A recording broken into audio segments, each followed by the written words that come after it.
बिस्मिल्लाहिर्रहमानिर्रहीम। साद बिन नबी वक़ास रज़ी अल्लाह अन्हु से रिवायत है कि मैंने पूछा, अल्लाह के रसूल, सबसे सख्त मुसीबत किस पर आती है? आप सल्लल्लाहु अलैहि वसल्लम ने फरमाया, नबियों पर, फिर जो उनके बाद सबसे अफजल है, फिर जो उनके बाद सबसे अफजल है।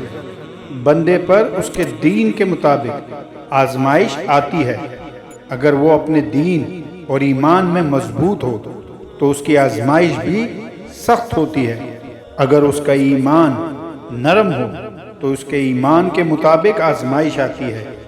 बंदे पर आजमाइश और मुसीबत आती रहती है, हत्ता कि उसे ऐसा करके छोड़ती है कि वो ज़मीन पर चल फिर रहा होता है और उस पर कोई गुनाह बाकी नहीं रहता।